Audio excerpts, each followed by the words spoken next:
Sabe como a simples escalação de um jogador de futebol pode virar uma verdadeira guerra pública entre dois clubes gigantes? Pois é, vamos mergulhar nessa história. Uma briga que saiu do gramado, foi parar nas redes sociais e, bom, agora pode acabar nos tribunais.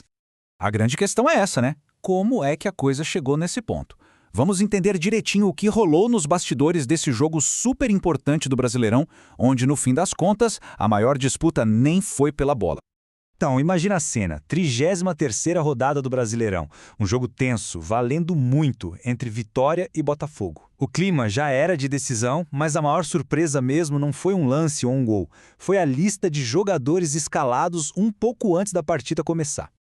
E no centro desse furacão todo estava ele, Lucas Halter, capitão do Vitória. O problema é que ele era jogador do Botafogo, só que emprestado ao Vitória. E no contrato tinha uma cláusula bem clara que dizia que ele não podia jogar contra o próprio Botafogo.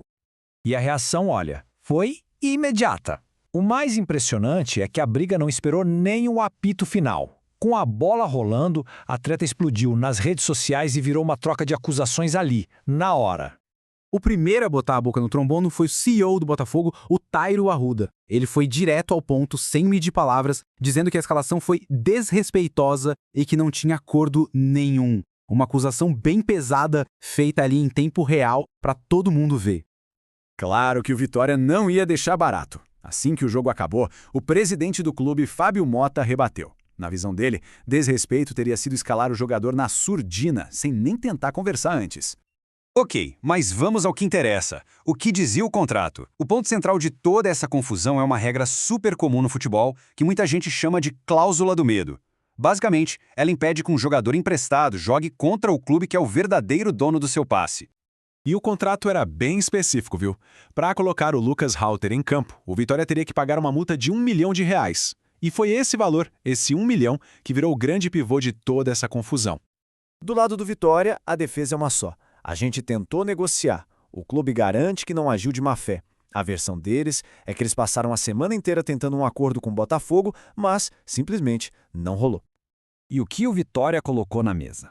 O presidente revelou que fez duas propostas. A primeira era simples, abater esse 1 milhão da multa de uma futura compra do jogador. A segunda, bom, aí a coisa complica. Eles queriam usar uma dívida antiga, do caso do jogador Elkson, que o Botafogo tinha com o Vitória, para quitar a multa. E por que o Botafogo disse não?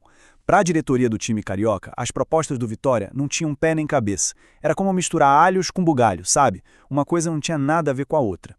O raciocínio do Botafogo foi bem direto. Olha, a multa do Halter é uma coisa, uma dívida antiga é outra completamente diferente.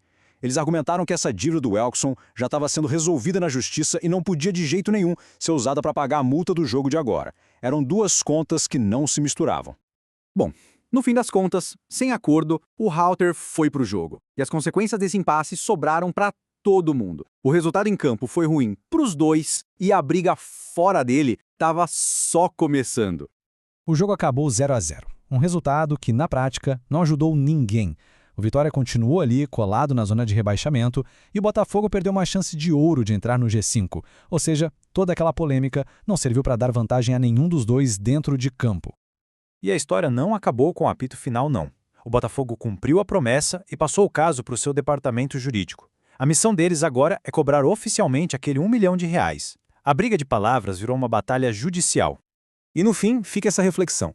A atitude do Vitória foi uma tática de negociação mais agressiva ou foi um desrespeito claro ao que estava no contrato? A resposta para essa pergunta, pelo jeito, não vai vir dos dirigentes, mas sim dos tribunais. O que só mostra que, no futebol de hoje, as maiores batalhas às vezes acontecem bem longe do gramado.